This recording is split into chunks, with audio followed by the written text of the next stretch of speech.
Okay. So last लेक्चरला आपण introduction बघितला कोणाचा, तर पी ब्लॉकचा, आणि त्याचं ऑकरन्स बघितलं आणि इलेक्ट्रॉनिक कॉन्फिगरेशन ही बघितलेलं होतं. आपण ह्या पी ब्लॉक मध्ये ग्रुप 16, 17 आणि कशावरती फोकस करणार आहे, तर 18 वरती फोकस करणार आहे. सो त्याप्रमाणे ग्रुप 16चं कॉन्फिगरेशन बघितलं तर बाहेरचं कॉन्फिगरेशन त्यांचं काय असते, तर NS2 NP काय असते, तर 4, 2s2 2p4, 3s2 3p4, 4s2 4p4, 5s2 5p4, 6s2 6p4. Can you tell me the elements of group 16? Group 16 चे एलिमेंट्स कोणते कोणते असतात? ग्रुप 16 चे एलिमेंट्स कोणते असतात? कोण असतात? Oxygen, sulphur, selenium, tellurium, polonium. Oxygen, sulphur, selenium, tellurium, polonium. ठीक आहे. ग्रुप 17 मध्ये एलिमेंट्स कॉन्फिगरेशन काय होता बाहेरचा सगळ्यांचा? NS2 NP5. काय होता? NS2 म्हणजे काय होता? 2s2 2p5, 3s2 3p5, 4s2 4p5, 5s2 5p5, 6s2 6p5. Group 17 ला कसली फॅमिली म्हणतात? Halogen family. ग्रुप 16 ला म्हणतात सॅल्कोजन. ग्रुप 17 मध्ये fluorine, chlorine, bromine, iodine, astatine. Fluorine, chlorine, bromine, iodine, astatine. Okay. आणि ग्रुप 18 ला सगळ्यात पहिला ग्रुप फर्स्ट पिरियड मध्ये पण एलिमेंट असतो, तो असतो हेलियम, जो की एक्सेप्शनल केस आहे. 1s2 त्याचं भरतं, एस ब्लॉक भरतं. मग निऑन मध्ये काय असते? 2s2 2p6, आर्गॉन मध्ये 3s2 3p6, क्रिप्टॉन मध्ये 4s2 4p6, झेनॉन मध्ये 5s2 5p6, रेडॉन मध्ये 6s2 6p6. पर त्यांचं सगळ्यांचं outermost configuration except helium काय, तर NS2 NP6. आणि मी तुम्हाला कालच सांगितलं, जिथं 3D 4D 3D 4F 5D 4D 3D भरतंय तिथं काय होत आहे? इनर्ट पेअर इफेक्ट क्रिएट होत आहे आणि एक्सपेक्टेड प्रॉपर्टीज आणि ऑब्झर्वड प्रॉपर्टीज काय होत असतात, तर चेंज होत असतात. ठीक आहे. मी तुम्हाला काल 2 पॉइंट सांगितलेले, न्यूक्लिअर चार्ज आणि शिल्डिंग इफेक्ट. काय सांगितलेलं होतं? न्यूक्लिअर चार्ज आणि शिल्डिंग इफेक्ट. हा. सो हा न्यूक्लियस आहे, ही पहिली शेल आहे, ही दुसरी शेल आहे, ही तिसरी शेल आहे. हे बाहेरच्या शेल मध्ये किती इलेक्ट्रॉन्स आहेत कन्सिडर करा? 4 इलेक्ट्रॉन्स आहेत. The force of attraction between the nucleus and outermost shell electrons. The force of attraction between the nucleus and outermost shell electron is called as what? Nuclear charge. पण जेव्हा आतले electrons त्यांना काय करतात? Obstruction cause करतात, inner shells. The obstruction caused by the inner shells. आतले जे completely filled shell आहेत ते अडथळा निर्माण करतात फोर्स ऑफ अट्रॅक्शन डेव्हलप करायला न्यूक्लियस मध्ये आणि आउटर मोस्ट शेल मध्ये. त्याला आपण कसला इफेक्ट म्हणतो, तर शिल्डिंग इफेक्ट किंवा काय म्हणतो, तर स्क्रीनिंग इफेक्ट. ओके. सो एक लक्षात घ्या की अक्रॉस द पिरियड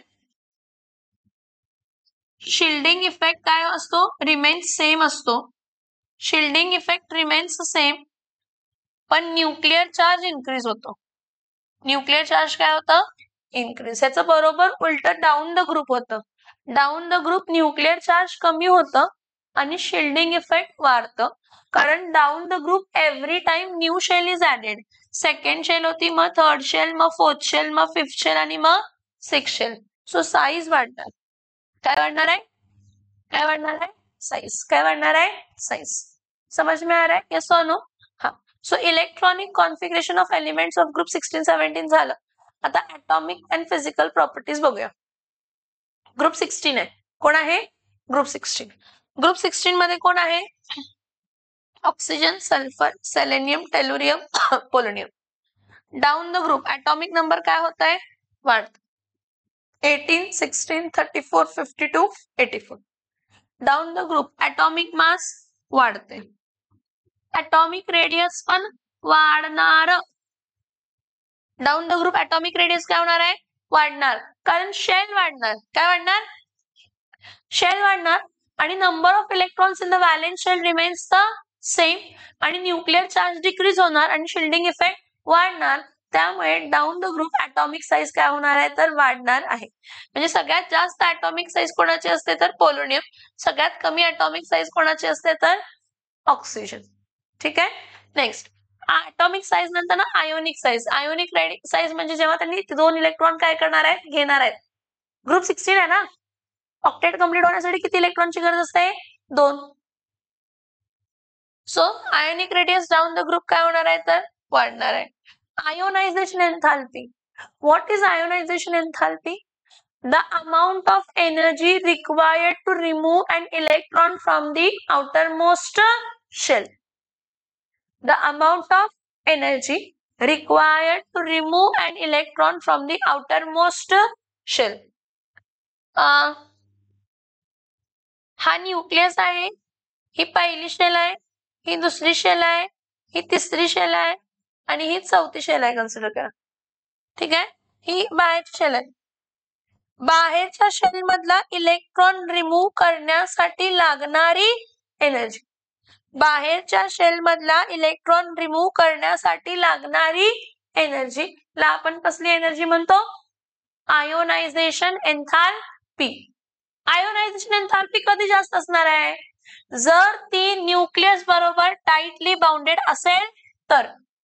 जर न्यूक्लिअर चार्ज जास्त आहे, इफेक्टिव्ह न्यूक्लिअर चार्ज म्हणजे the force of attraction between the centre of nucleus and outermost shell electron जास्त आहे, तर त्याला रिमूव्ह करण्यासाठी एनर्जी पण काय लागणार आहे? जास्त लागणार आहे. पण आपण काय म्हणतो down the group nuclear charge काय होतं कमी. म्हणजे the ability the force of attraction between the nucleus and outermost shell electron काय होतं. मग त्यामुळे जसं जसं डाऊन द ग्रुप जाऊ शेल नंबर वाढले, आतलं number of inner shell electrons काय झाले वाढले, म्हणजे शिल्डिंग इफेक्ट काय झाला वाढला. त्यामुळे इलेक्ट्रॉन जर बाहेरच्या शेल मधून काढायचं असेल तर तो मोर इझिली काढू शकतो. मोर इझिली काढू शकतो म्हणजे एनर्जी कमी लागणार आहे. काय कमी लागणार आहे? समझ में आ रहा है? यस और नो? व्हाट आई सेड की ionisation enthalpy down the group ionisation enthalpy कमी होते, कारण down the group nuclear charge काय होतं कमी. न्यूक्लिअर चार्ज कमी होता, the force of attraction between the center of nucleus and outermost shell electron याला न्यूक्लिअर चार्ज म्हणतो. मग जर पहिल्या शेल मध्ये होता तर रिमूव्ह करायला एनर्जी जास्त लागणार आहे, कारण खूपच जवळ असणार आहे, फोर्स ऑफ अट्रॅक्शन जास्त आहे. सेकंड शेल मध्ये असेल तर आतली एकच इनर शेल आहे, ऑब्स्ट्रक्शन जास्त असणार आहे. पण डाऊन द ग्रुप आतले शेल कम्प्लिटली फिल होत जातात, त्यामुळे शिल्डिंग इफेक्ट वाढतं, ऑब्स्ट्रक्शन वाढतं. ऑब्स्ट्रक्शन वाढल्यामुळे बाहेरचा इलेक्ट्रॉन न्यूक्लियस बरोबर टाइटली बाउंडेड, बाहेरचा इलेक्ट्रॉन न्यूक्लियस बरोबर tightly bounded, so force of attraction कमी होतो. फोर्स ऑफ अट्रॅक्शन कमी झाला, आयोनायझेशन एन्थाल्पी कमी. एक सोपं लॉजिक सांगतोय, nuclear charge is directly proportional to ionisation enthalpy. Nuclear charge जास्त, आयोनायझेशन एन्थाल्पी जास्त. What is ionization enthalpy? The amount of energy required to remove an electron from its outermost shell. Okay. Now, the next one is electronegativity. What is electronegativity? The ability of atom. हे दोन atoms आहेत, एक A atom आहे आणि एक B atom आहे, आणि यांनी कोव्हॅलेंट बॉन्ड फॉर्म केलाय शेअरिंग ऑफ इलेक्ट्रॉन मुळे. मग ज्याची B ची इलेक्ट्रोनेगेटिव्हिटी जर जास्त असेल, the ability of atom in a molecule, the ability of atom in a molecule to attract a shared pair of electron towards itself. स्वतःकडे पुल करणार आहे, अट्रॅक्ट करणार आहे. समझ में आ रहा है? Electronegativity, ability of atom in a molecule to attract a shared pair of electron towards itself is called as what? Electronegativity. आणि न्यूक्लिअर चार्ज जास्त, इलेक्ट्रोनेगेटिव्हिटी जास्त, म्हणजे तुमचा nuclear charge is directly proportional to electronegativity. आणि मग down the group electronegativity काय होत जाणार आहे? कमी, कारण डाऊन द ग्रुप शेल्स वाढणार आहे, शिल्डिंग इफेक्ट वाढणार आहे, म्हणजे बाहेरचा इलेक्ट्रॉन तेवढे टाइटली बाउंडेड नसणार आहे, त्यामुळे त्यांची ability to attract shared pair of electron पण काय होणार आहे, कमी. Ability to attract shared pair of electron पण काय असणार आहे, कमी. बाळांनो, oxygen is the second most electronegative element of the periodic table. सगळ्यात जास्त इलेक्ट्रोनेगेटिव्ह एलिमेंट पिरियॉडिक टेबल मध्ये फ्लोरीन आहे. सगळ्यात जास्त इलेक्ट्रोनेगेटिव्ह एलिमेंट पिरियॉडिक टेबल मध्ये कोण आहे, fluorine. And the second most electronegative element of the periodic table is oxygen. Who is it? Oxygen. समझ में आ रहा है? And down the group electronegativity decreases. Okay? देखो decrease हो रही है ना? Down the group electronegativity decreases. Now there is something interesting we are going to discuss. Next one is electron gain enthalpy. Exception है इस electron gain enthalpy. Okay?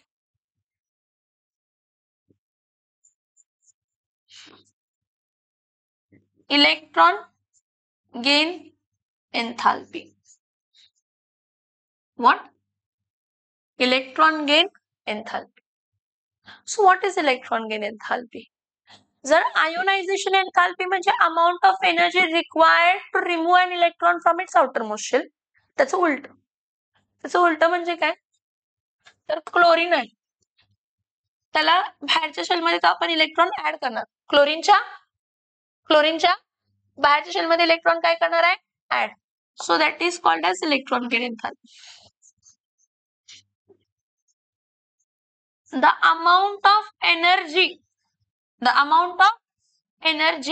released when an electron is added to the outermost shell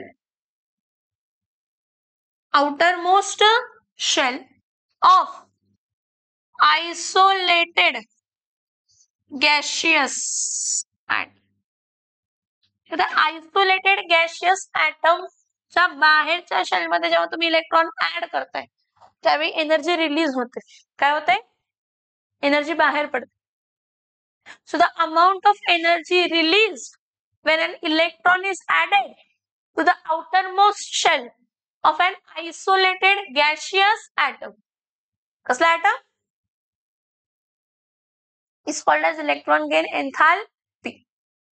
आणि बघा, जर nuclear charge जास्त आहे तर तिथे electron add करताना energy पण जास्त रिलीज होते. म्हणजे तुमचा न्यूक्लिअर चार्ज आणि इलेक्ट्रॉन गेन एन्थाल्पी ही कशी असते, तर डायरेक्टली प्रपोर्शनल असते. कशी असते, इलेक्ट्रॉन गेन एन्थाल्पी आणि न्यूक्लिअर चार्ज कसा असतो, डायरेक्टली प्रपोर्शनल. जेवढं जास्त न्यूक्लिअर चार्ज म्हणजे जेवढं जास्त इलेक्ट्रॉन टाइटली बाउंडेड आहे तेवढं जास्त एनर्जी रिलीज होणार आहे जर तुम्ही त्यामध्ये बाहेरच्या शेल मध्ये इलेक्ट्रॉन ऍड केला तर. काय सांगते लक्षात येते का, तो nuclear charge directly proportional to electron gain enthalpy आहे. म्हणजे तुम्ही जेवढं जास्त न्यूक्लिअर चार्ज आहे त्या ऍटम मध्ये आणि जर तुम्ही त्यामध्ये इलेक्ट्रॉन काय केला, ऍड केला, तर तेवढी जास्त एनर्जी काय होणार आहे, तर रिलीज होणार आहे. तेवढी जास्त एनर्जी काय होणार आहे, रिलीज होणार आहे. हे आपल्या डोक्यात असतं. येस और नो? असं व्हायला पण पाहिजे. ओके, सो काय असते, down the group nuclear charge काय होत आहे, कमी. म्हणजे down the group electron gain enthalpy decreases म्हणजे should become less negative. Become what, should become less negative. So group 16 जर बघितला, काय बघितला, ग्रुप 16 पहिला ऑक्सिजन आहे, मग सल्फर आहे, मग सेलेनियम आहे, मग टेल्युरियम आहे आणि मग पोलोनियम आहे. म्हणजे ऑक्सिजनची इलेक्ट्रॉन गेन एन्थाल्पी जास्त असायला पाहिजे, सगळ्यात जास्त. त्यापेक्षा कमी सल्फर, त्यापेक्षा कमी सेलेनियम, त्यापेक्षा कमी टेल्युरियम, त्यापेक्षा कमी. सो माझं एक्सपेक्टेशन आहे, म्हणजे एक्सपेक्टेड असं आहे की ऑक्सिजनची इलेक्ट्रॉन गेन एन्थाल्पी मोर नेगेटिव्ह असायला पाहिजे सल्फर पेक्षा. कशापेक्षा? पण ऑब्झर्व्ड उलट असतंय. ऑक्सिजनची इलेक्ट्रॉन गेन एन्थाल्पी लेस नेगेटिव्ह असते सल्फर पेक्षा. रिझन ऑक्सिजन आणि त्याच्या बाजूला फ्लोरीन आहे, त्याचं पण असंच असतंय. म्हणजे ग्रुप 17चं पण आताच सांगते, म्हणजे दोघांचं तुम्हाला सांगताना सोपं पडेल. ग्रुप 17 ला कोण आहे, कोण कोण आहे? Fluorine, chlorine, bromine, iodine. अपेक्षा काय आहे? Down the group nuclear charge काय होतं? कमी. मग इलेक्ट्रॉन गेन एन्थाल्पी काय असायला पाहिजे? लेस निगेटिव्ह असायला पाहिजे. म्हणजे माझी अपेक्षा काय असणार आहे? परत एक्सपेक्टेशन, प्रॉपर्टी, ऑब्झर्वेशन, ट्रेंड प्रमाणे फ्लोरीनची इलेक्ट्रॉन गेन एन्थाल्पी मोर निगेटिव्ह असायला पाहिजे आणि क्लोरीनची इलेक्ट्रॉन गेन एन्थाल्पी लेस निगेटिव्ह असायला पाहिजे. ही अपेक्षा आहे रे बाळांनो. पर ऑब्झर्व्ड काय आहे? ऑब्झर्व्ड उलट आहे. फ्लोरीनची इलेक्ट्रॉन गेन एन्थाल्पी कमी असते क्लोरीन पेक्षा. ह्या दोघांचं रिझन आहे ऑक्सिजन आणि फ्लोरीन. जर बघितला तर हा 2s2p4 आहे आणि हा 2s2p5 आहे. म्हणजे यांचे आउटर मोस्ट कम्प्लिटली फिल्ड व्हायला आले. त्यामुळे यामध्ये न्यूक्लिअर चार्ज काय आहे तर जास्त. न्यूक्लिअर चार्ज जास्त आहे आणि ॲटॉमिक साईज काय आहे तर कमी, खूप कमी आहे. ॲटॉमिक साईज कमी आहे आणि तुम्ही जर त्यामध्ये इलेक्ट्रॉन ऍड करायला घेतला तर इंटर इलेक्ट्रॉनिक रिपल्शन क्रिएट होते. काय क्रिएट होत आहे? काय क्रिएट होत आहे? Inter electronic repulsion due to small size. Inter electronic repulsion due to small size. आणि इंटर इलेक्ट्रॉनिक रिपल्शन म्हणजे पहिल्यापासून रिपल्शन आहे. त्यामध्ये पहिल्यापासून रिपल्शन आहे, तर तुम्ही त्यामध्ये इलेक्ट्रॉन ऍड केला म्हणून काय एनर्जी जास्त बाहेर पडणार नाही. इंटर इलेक्ट्रॉनिक रिपल्शन पहिल्यापासून आहे स्मॉल साइज मुळे, त्यामुळे तो एनर्जी जास्त बाहेर देणार नाही. नो डाऊट आपल्या अपेक्षा असते की ग्रुप 16 ची ग्रुप 16 सेकंड पिरियडची इलेक्ट्रॉन गेन एन्थाल्पी जास्त असायला पाहिजे थर्ड पिरियड पेक्षा, ही अपेक्षा असते. पण ऑब्झर्व्ड काय असते? थर्ड पिरियडची इलेक्ट्रॉन गेन एन्थाल्पी मोर निगेटिव्ह असते सेकंड पिरियड पेक्षा. Reason small size inter electronic repulsion. Reason small size. हे ह्याच्या ग्रुप 15 ला पण हेच होतं. ग्रुप 15 ला पण असंच असतंय. ग्रुप 15 ला नायट्रोजन आहे. कोण आहे? नायट्रोजन आणि कोण आहे तर फॉस्फरस. तर परत नायट्रोजनची इलेक्ट्रॉन गेन एन्थाल्पी मोर निगेटिव्ह असायला पाहिजे आणि फॉस्फरसची लेस उलट असते. फॉस्फरसची जास्त, नायट्रोजनची कमी. Small size inter electronic repulsion पहिला काय आला आपला ड्रॉबॅक, किंवा पहिला आपला काय आला तर एक्सपेक्टेड आणि ऑब्झर्व्ड काय झालं तर चेंज. अनॉमलस प्रॉपर्टी. वागणं वेगळं आहे. काय वेगळं आहे? काय वेगळं आहे? काय वेगळं आहे? वागणं वेगळं आहे. काय वेगळं आहे? वागणं काय आहे तर वेगळं आहे. अपेक्षापेक्षा वेगळा वागतोय. अपेक्षापेक्षा वेगळा वागतोय. हे बघा इथं बघा, ऑक्सिजनची इलेक्ट्रॉन गेन एन्थाल्पी -141 आहे आणि सल्फरची इलेक्ट्रॉन गेन एन्थाल्पी -200 आहे. म्हणजे सल्फरची इलेक्ट्रॉन गेन एन्थाल्पी मोर निगेटिव्ह आहे. कोणापेक्षा? ऑक्सिजन. हे ऑब्झर्व्ड आहे. अपेक्षा होती की ऑक्सिजनची जास्त असायला पाहिजे, सल्फरची कमी. नाहीये. रिझन परत एकदा एक्सप्लेन करणार आहे. बरं, density down the group size वाढतंय, मास वाढतंय, डेन्सिटी वाढणार आहे. Melting point down the group वाढणार आहे. एक्सेप्शनली पोलोनियमचं कमी असतं metallic characteristic. Down the group boiling point काय होतं? वाढतं. Exceptionally polonium metal crystalline structure असतं म्हणून स्लाइटली त्याचं मेल्टिंग पॉइंट आणि बॉइलिंग पॉइंट काय होत असतं तर कमी होत असतं. हे समजलं ग्रुप 16चं. Next group 17. ग्रुप 17 मध्ये काय होणार आहे? Down the group atomic number वाढणार, ऍटॉमिक मास वाढणार. बघा ऍटॉमिक नंबर वाढलं तर atomic mass almost double plus something असते. त्यामुळे ऍटॉमिक नंबर वाढत असेल तर ऍटॉमिक मास काय होणार आहे? ग्रुप 17चं वाढणारच आहे. फ्लोरीन, क्लोरीन, ब्रोमीन आणि काय आहे तर आयोडीन आहे. ठीक. ऍटॉमिक रेडियस वाढणार, शेल नंबर वाढली. आयोनिक रेडियस वाढणार, शेल नंबर वाढली. ठीक आहे. आयोनायझेशन एन्थाल्पी मी काय म्हटलं तुम्हाला? न्यूक्लिअर चार्ज हा directly proportional to ionisation enthalpy आहे आणि न्यूक्लिअर चार्ज हा directly proportional to electron gain enthalpy आहे. दोन्ही डायरेक्टली प्रपोर्शनल आहे. आणि down the group nuclear charge काय होत आहे? कमी. तर आयोनायझेशन एंथॅल्पी पण काय होणार आहे, कमी. Down the group nuclear charge decreases, कारण शेल वाढतात. काय वाढतात? Distance between centre of nucleus and outermost shell increases, inner shell increases, shielding effect increase होतो. त्यामुळे न्यूक्लिअर चार्ज काय होणार आहे, कमी. न्यूक्लिअर चार्ज कमी झाला तर ionisation enthalpy down the group काय होणार आहे, तर कमी. Now fluorine, the most electronegative element in the periodic table is fluorine. ज्याची इलेक्ट्रोनेगेटिव्हिटी किती आहे, तर 4. And no doubt again electronegativity is directly proportional to nuclear charge.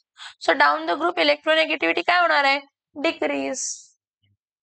Down the group electronegativity काय होणार आहे, डिक्रीज. परत अपेक्षा वेगळी आहे, ऑब्झर्वेशन वेगळा आहे. हे बघा, डाउन द ग्रुप परत nuclear charge directly proportional to काय असते, तर इलेक्ट्रॉन गेन एंथॅल्पी. जेवढं जास्त न्यूक्लिअर चार्ज तेवढं मोर निगेटिव्ह इलेक्ट्रॉन गेन एंथॅल्पी. मग अपेक्षा असते की फ्लोरीनची इलेक्ट्रॉन गेन एंथॅल्पी सगळ्यात जास्त निगेटिव्ह असायला पाहिजे, पण उलट असते, क्लोरीनची जास्त असते आणि मग फ्लोरीनची असते. का? Small size inter electronic repulsion. परत डेन्सिटी डाऊन द ग्रुप वाढणार, मेल्टिंग पॉइंट वाढणार, बॉइलिंग पॉइंट वाढणार. आणि हॅलोजन सगळे नॉन मेटल्स आहेत बाळांनो, सगळे हॅलोजन्स काय आहेत, तर नॉन मेटल. आपण म्हणतो की आयोडीन क्रिस्टलाइन स्टेट मध्ये आहे, पण तो नॉन मेटलच आहे. काय आहे? आयोडीन क्रिस्टलाइन स्टेट मध्ये आहे, पण नॉन मेटल आहे. ठीक आहे. आता नेक्स्ट हे बघा, हा ग्रुप 18 आहे आणि ग्रुप 18च्या फर्स्ट पिरियड मध्ये एलिमेंट असतो, तो कोण असतो, तर हेलियम असतो. कोण असतो? Helium. So down the group atomic number काय होणार आहे, वाढणार आहे. Atomic mass double plus something, त्यामुळे वाढणार आहे. ॲटॉमिक रेडियस नो डाऊट वाढणार आहे. आयोनिक रेडियसचा संबंध इथं येत नाही, कारण इथं आयन्स फॉर्म होत नाहीत, कारण इनर्ट गॅसेस आहेत. इनर्ट गॅसेस कोणत्याही रिॲक्शन मध्ये पार्टिसिपेट करत नाहीत, म्हणजे ते लॉस गेन शेअरचा संबंध येत नाही. पण नाही, आता पुढे आपण झेनॉनचे थोडे कंपाऊंड्स बघणार आहे, ज्यामध्ये झेनॉन रिॲक्टिव्ह दाखवलेला आहे. समजतंय का? Yes or no? Okay. Ionization enthalpy down the group काय होणार आहे, कमी. Nuclear charge is directly proportional to ionization enthalpy. हा, इकडे बघा, इलेक्ट्रोनेगेटिव्हिटी कोण? शून्य असते इनर्ट गॅसेसची. का? Electronegativity, the ability of atom in a molecule to attract shared pair of electron towards itself. ही निगेटिव्ह शून्य असते. का? कारण इनर्ट गॅसेस कंपाऊंड फॉर्मच करत, इनर्ट गॅसेस मोनो ॲटॉमिक असतात, त्यामुळे मॉलिक्यूल फॉर्म व्हायचा संबंधच येत नाही. आणि जर मॉलिक्यूल फॉर्म होतच नसेल तर ability to attract shared pair of इलेक्ट्रॉनचा संबंध येतच नाही. त्यामुळे इनर्ट गॅसेसची इलेक्ट्रोनेगेटिव्हिटी 0. इनर्ट गॅसेसची इलेक्ट्रोनेगेटिव्हिटी 0. समझ में आ रहा है? यस और नो? यस और no? Okay fine. Electron gain enthalpy, normally electron gain enthalpy negative असते बाळांनो. काय असते? पण इनर्ट गॅसेसची इलेक्ट्रॉन गेन एंथॅल्पी पॉझिटिव्ह असते. नायट्रोजनची पण इलेक्ट्रॉन गेन एंथॅल्पी पॉझिटिव्ह असते, आणि थोडे मेटल्स आहेत त्यांची पण इलेक्ट्रॉन गेन एंथॅल्पी काय असते, पॉझिटिव्ह. तुम्ही म्हणणार मॅम याची इलेक्ट्रॉन गेन एंथॅल्पी पॉझिटिव्ह काय? कारण इनर्ट गॅसेस मध्ये जर इनर्ट गॅसेस इलेक्ट्रॉन गेन करणार असतील तर त्यांना नवीन शेल क्रिएट करावी लागणार ना. येस और नो? 1s2 फायनल आहे, 1s3 येऊ शकत नाही, मला नवीन shell create. 2s2 2p6, 2p6 final आहे, नेक्स्ट एनर्जी लेवल 3s आहे, नवीन शेल क्रिएट. पण शेल क्रिएशनला एनर्जी लागणार ना. दॅट्स वाय इनर्ट गॅसेसची इलेक्ट्रॉन गेन एंथॅल्पी पॉझिटिव्ह असते. काय असते इलेक्ट्रॉन गेन एंथॅल्पी इनर्ट गॅसेसची? बघा, हा, इलेक्ट्रॉन गेन एंथॅल्पी पॉझिटिव्ह असते. आणि इथं बघा, सगळ्यात down the group electron gain enthalpy काय होत असते, तर लेस पॉझिटिव्ह होत असते. काय होत असते? लेस पॉझिटिव्ह. तुम्ही म्हणणार हेलियम बघा की मॅम खूपच कमी आहे आणि वाढायला पाहिजे, कमी व्हायला पाहिजे. Helium is an exceptional case only ना, त्याचं 1s2 भरतंय. काय भरते त्याचा? म्हणून त्याचा एक्सेप्शनली लो आहे. बाकी सगळ्यांचा NS2 NP6 आहे, आणि डाउन द ग्रुप काय होते, तर कमीच होते. काय होते? कमी. समझ में आ रहा है? इन दोनों का सेम है. किसका दोनों का? आर्गॉन और क्रिप्टॉन का सेम है. Density, density down the group no doubt बढ़ेगा, साइज बढ़ रहा है तो। मेल्टिंग पॉइंट बढ़ेगा, बॉइलिंग पॉइंट बढ़ेगा। एटमॉस्फेरिक कंटेंट, हाँ सबसे ज्यादा इंपॉर्टेंट है। सबसे ज्यादा एटमॉस्फेयर में कौन है बताओ? सबसे ज्यादा एटमॉस्फेयर में कौन है बताओ?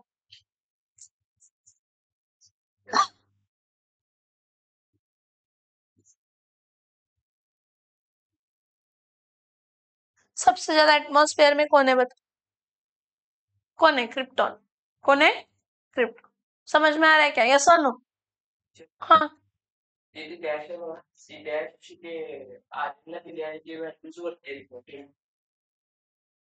डॅश हा रेडॉनला दिला असणार आहे, राईट. आणि हा बरोबर आहे. हे काय आहे, रेडॉन ऍटमॉस्फिअर मध्ये क्रिएटच होत नाही ना, तो डीके प्रोडक्ट आहे, त्यामुळे हे वरती असणार आहे. मग आर्गॉन सगळ्यात जास्त असणार आहे.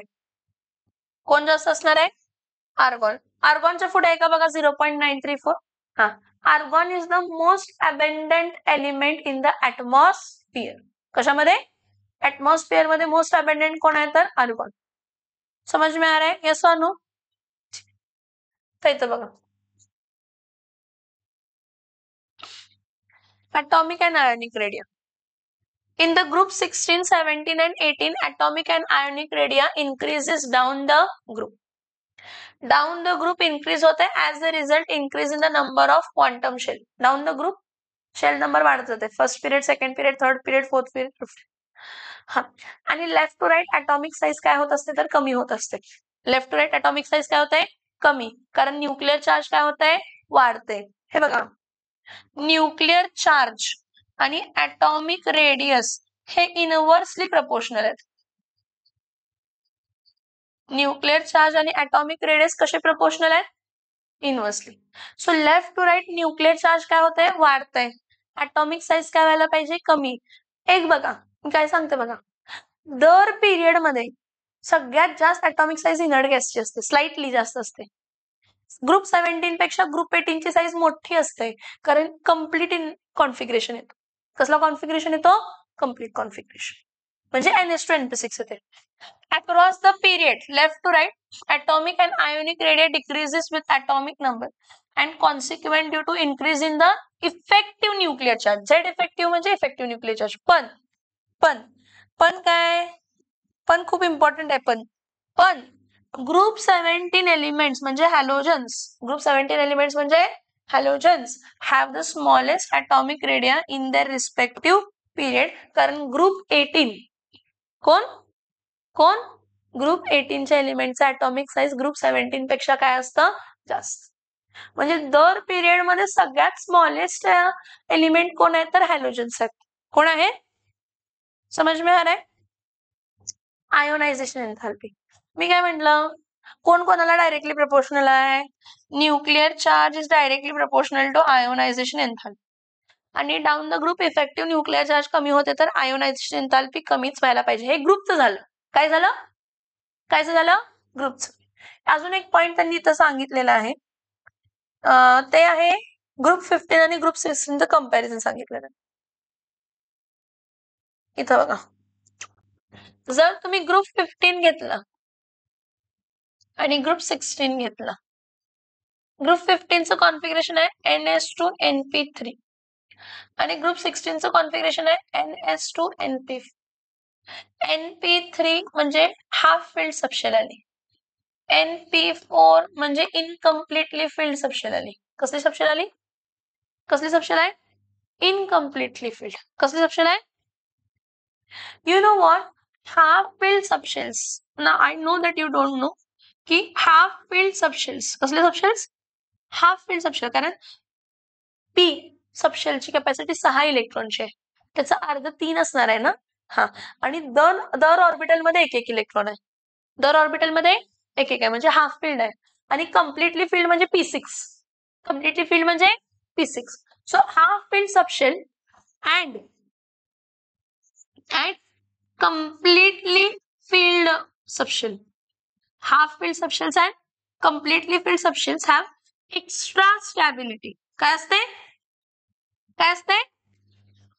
एक्स्ट्रा स्टॅबिलिटी असते. एक्स्ट्रा स्टॅबिलिटी असते, तर त्यातून एक्स्ट्रा स्टॅबिलिटीच्या एलिमेंट्स पासून इलेक्ट्रॉन रिमूव्ह करण्यासाठी एनर्जी काय लागणार आहे, तर जास्त लागणार आहे. म्हणजे ग्रुप 15 मधून इलेक्ट्रॉन रिमूव्ह करण्यासाठी एनर्जी कायम जास्त लागणार आहे. कोणापेक्षा? ग्रुप 16 पेक्षा. कोणापेक्षा? ग्रुप 16. मग हे विचित्र आहे का? हा विचित्र आहे. कसं विचित्र आहे? तर हे बघा, आपण काय म्हणतो, left to right nuclear charge increase होतं. मग न्यूक्लिअर चार्ज डायरेक्टली प्रपोर्शनल कोणाला आहे? न्यूक्लिअर चार्ज डायरेक्टली प्रपोर्शनल आहे आयोनायझेशन एन्थाल्पीला. न्यूक्लिअर चार्ज कोणाला डायरेक्टली प्रपोर्शनल आहे? न्यूक्लिअर चार्ज कोणाला डायरेक्टली प्रपोर्शनल आहे? आयोनायझेशन एन्थाल्पीला. Yes or no? म्हणजे न्यूक्लिअर चार्ज वाढला तर आयोनायझेशन एन्थाल्पी पण काय व्हायला पाहिजे? वाढायला पाहिजे. Yes or no? मग लेफ्ट टू राईट ग्रुप 15 पेक्षा group 16, group 15 to group 16 nuclear charge वाढतं, म्हणजे आयोनायझेशन एन्थाल्पी एक्सपेक्टेड आहे. काय एक्सपेक्टेड? की ग्रुप 16 ची आयोनायझेशन एन्थाल्पी ग्रुप 15 पेक्षा काय असायला पाहिजे? जास्त असायला पाहिजे. एक्सपेक्टेड. ऑब्झर्व्ड काय? ऑब्झर्व्ड आहे ग्रुप 15 ची आयोनायझेशन एन्थाल्पी जास्त असते ग्रुप 16 पेक्षा. काय रिझन आहे? रिझन काय आहे? रिझन? कारण ग्रुप 15 हाफ फील्ड आहे आणि हाफ फील्ड सबशेल कंटेन करतं, आणि हाफ फील्ड सबशेलला स्टॅबिलिटी काय असते, तर एक्स्ट्रा असते. त्यामुळे ग्रुप 15 चे आयोनायझेशन एन्थाल्पी ग्रुप 16 पेक्षा काय असते? जास्त. एक आपण एनॉमली कोणाची बघितली? इलेक्ट्रॉन गेन एन्थाल्पीची. आता कोणाची बघितली? आयोनायझेशन एन्थाल्पीची. समजतंय का? Yes or no? Yes or no?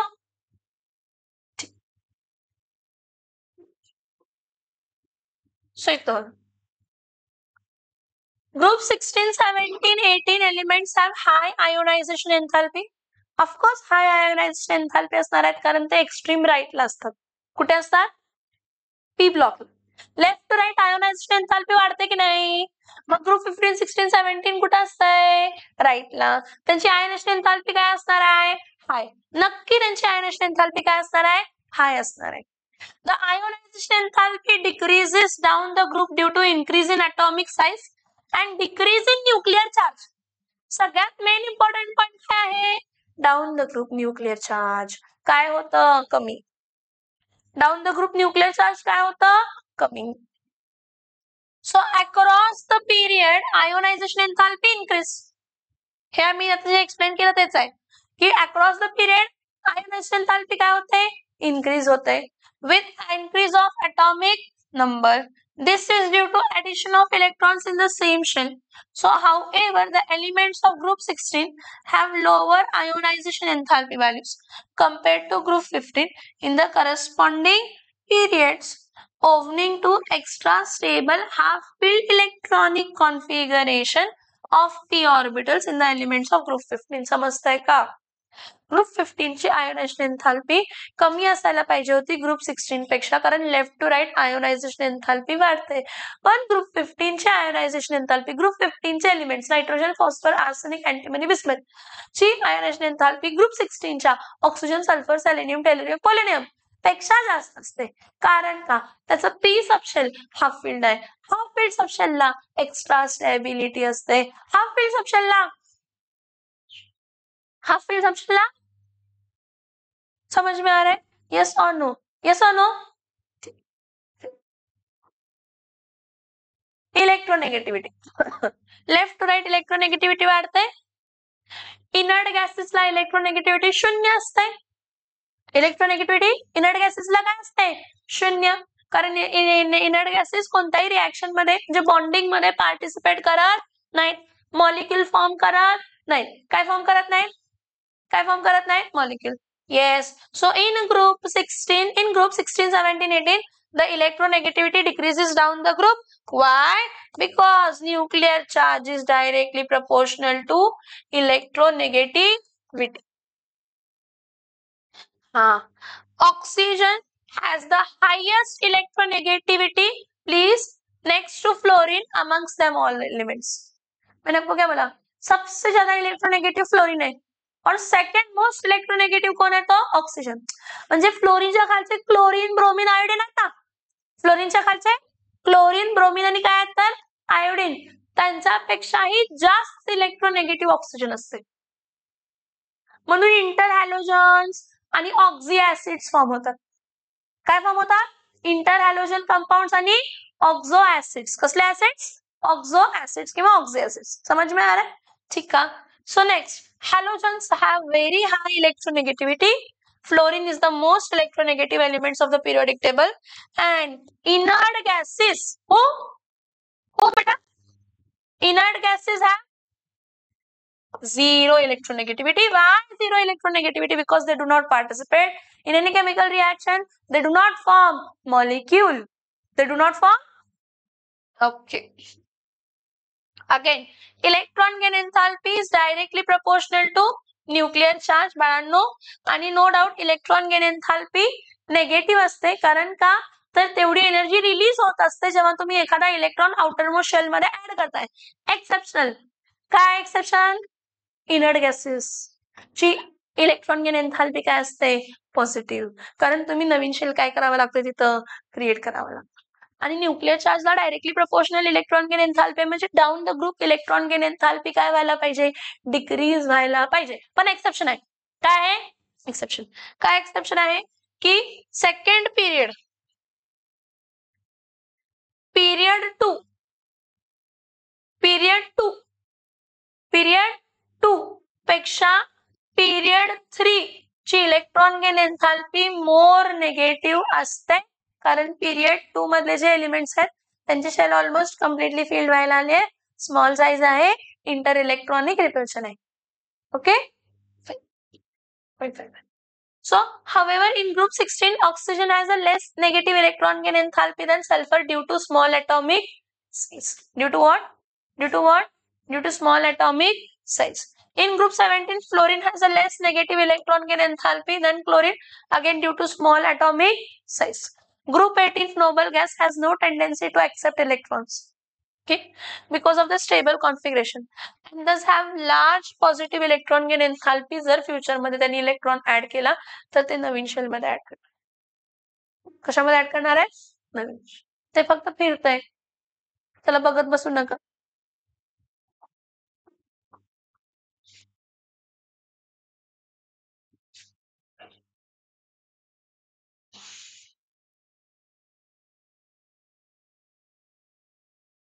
इकडे बघा, value of first enthalpy, enthalpy तुम्हाला सांग.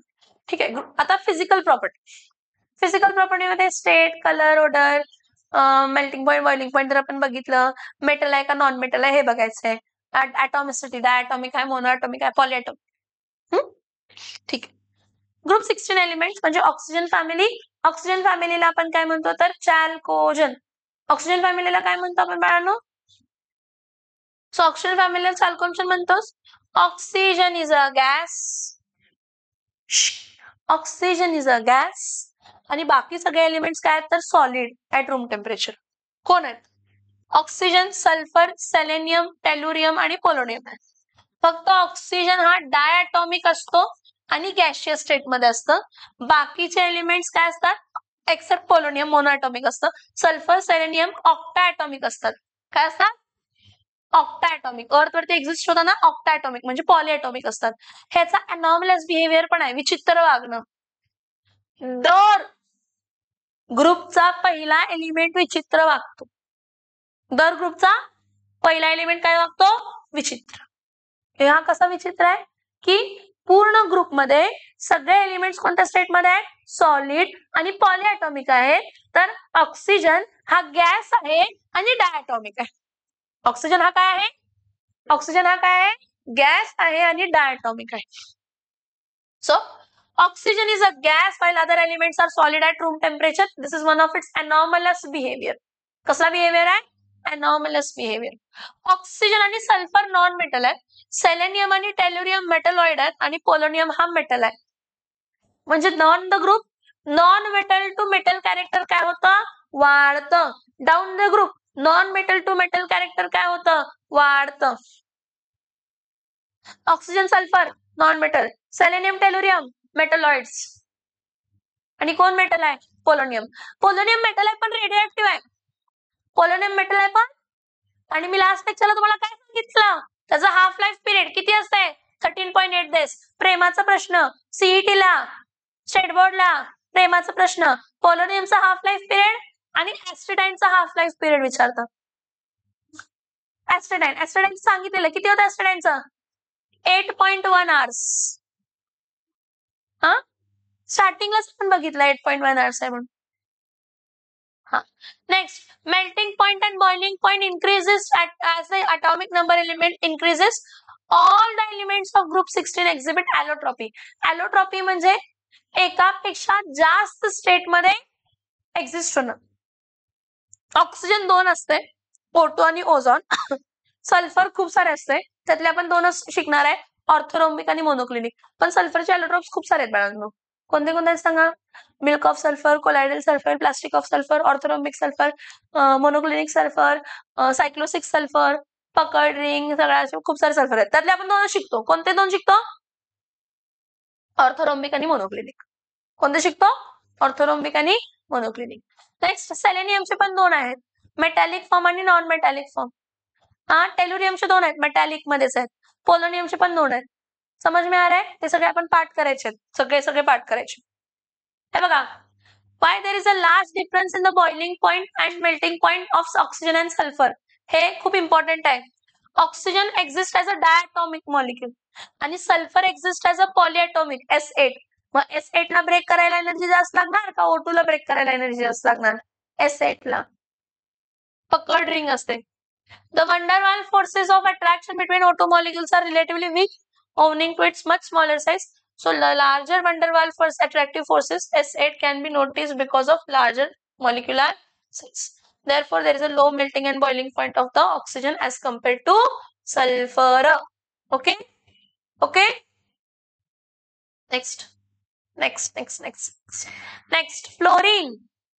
हॅलोजन्स कोण आहेत, fluorine, chlorine, bromine, iodine, astatine. Halogens कोण आहेत, फ्लोरीन, क्लोरीन, ब्रोमीन, आयोडीन आणि कोण आहे तर ऍस्ट्रेन. फ्लोरीन आणि क्लोरीन कोणत्या स्टेट मध्ये असतं, गॅस. ब्रोमीन कोणत्या स्टेट मध्ये असतं, लिक्विड. आयोडीन कोणत्या स्टेट मध्ये असतं, solid at room temperature. At room temperature. Fluorine कोणत्या कलरचा आहे, येलो. क्लोरीन कोणत्या कलरचा आहे, ग्रीनिश येलो. हे क्लोरीनचं नाव क्लोरस असं पडलंय की नाही, कारण त्याचं लॅटिन नेम आहे क्लोरस, म्हणजे ग्रीनिश येलो. क्लोरस कलर म्हणजे greenish yellow colour. Bromine red आहे आणि आयोडीन व्हायलेट इन कलर आहे. येतं बघा रे. फ्लोरीन आणि chlorine react with water. Bromine and iodine are only sparingly soluble in water and are soluble in various organic solvents such as chloroform, carbon disulfide, carbon tetrachloride, hydrocarbons, which gives colored solutions. Again, anomaly आहे, विचित्र भाग. Bond length कमी म्हणजे bond strength जास्त, म्हणजे bond break करायला energy जास्त, म्हणजे बॉन्ड डिसोसिएशन एनर्जी जास्त. जर मी फ्लोरीन घेतला, काय घेतला, फ्लोरीन घेतला, तर फ्लोरीन मध्ये 2 शेल असतात ना, 2 शेलमुळे. क्लोरीन मध्ये 3 शेल असतात, बॉन्ड लेंथ काय होणार आहे, वाढणार. ब्रोमीन मध्ये 4 शेल असतात, बॉन्ड लेंथ काय होणार आहे, अजून वाढणार आहे. आणि आयोडीन मध्ये 5 शेल असतात, अजून बॉन्ड लेंथ वाढणार आहे ओव्हरलॅपिंगला. Yes or no. म्हणजे down the group bond length काय होतंय, वाढतंय. बॉन्ड स्ट्रेंथ काय व्हायला पाहिजे, कमी. म्हणजे bond dissociation energy down the group काय व्हायला पाहिजे, कमी व्हायला पाहिजे.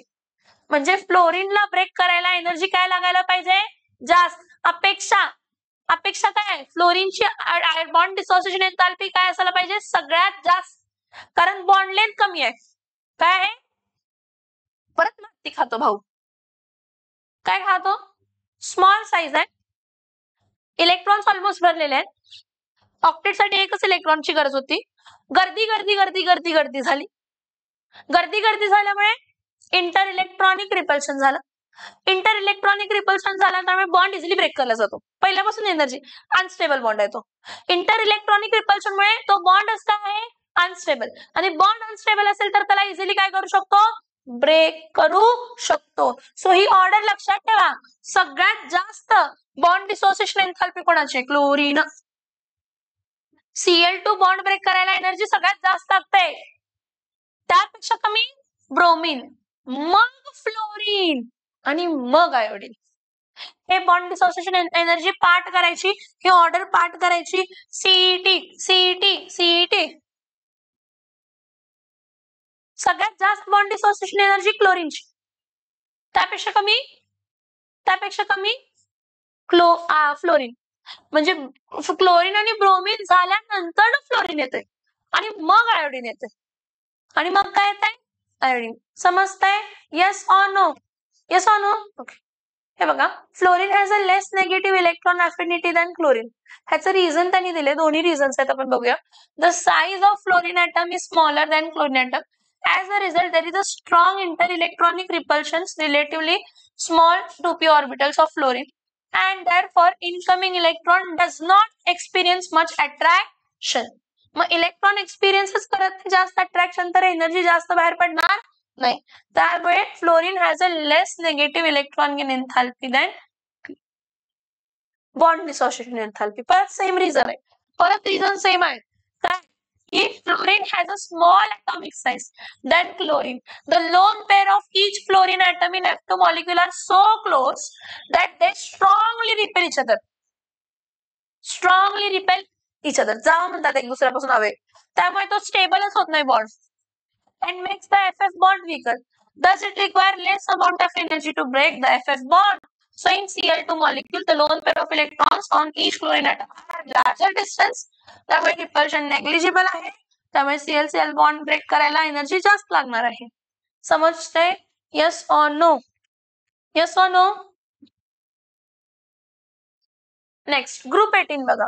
ग्रुप 18 इनर्ट गॅसेस आहेत, मोनो ॲटॉमिक असतात. कोणामध्येही रिॲक्शन, कोणत्याही रिॲक्शन मध्ये पार्टिसिपेट करत नाही. तर काय आहेत group 18? Noble gases. Noble gases monoatomic आहेत, स्पॅरिंगली सोल्युबल इन वॉटर आहेत, आणि नोबल गॅसेसचा बॉइलिंग पॉइंट खूप लो असतो, मेल्टिंग आणि बॉइलिंग पॉइंट. आणि helium has the lowest boiling point, that is 4.2 kelvin of any non substance. मला सांगा 4.2 केल्विन म्हणजे किती डिग्री सेल्सिअस? 4.2 केल्विन म्हणजे किती डिग्री सेल्सिअस? -268 पॉइंट समथिंग येते. Noble gases has the very low melting and boiling point, कारण त्यामध्ये जो फोर्स असतो ना, तो लंडन फोर्स किंवा डिस्पर्शन फोर्स असतो, one of the weakest force, ज्याला मोमेंटरी डायपोल मुळे फोर्स ऑफ अट्रॅक्शन डेव्हलप होते. म्हणजे एका सेकंदासाठी डायपोल क्रिएट झाला, फोर्स ऑफ अट्रॅक्शन दुसऱ्या सेकंदाला गेलं, इतकं कमी असतं. म्हणून noble gases are monoatomic. The only type of interatomic interaction which exists between them are van der Waals forces. Therefore, they can be liquefied at a very low temperature and have a very low melting and boiling. The first members, मी तुम्हाला तेव्हापासून सांगितलं, दर ग्रुपचा पहिला member विचित्र वागतो. दर ग्रुपचा पहिला मेंबर काय वागतो? काय वागतो? का वागतो? का वागत असेल?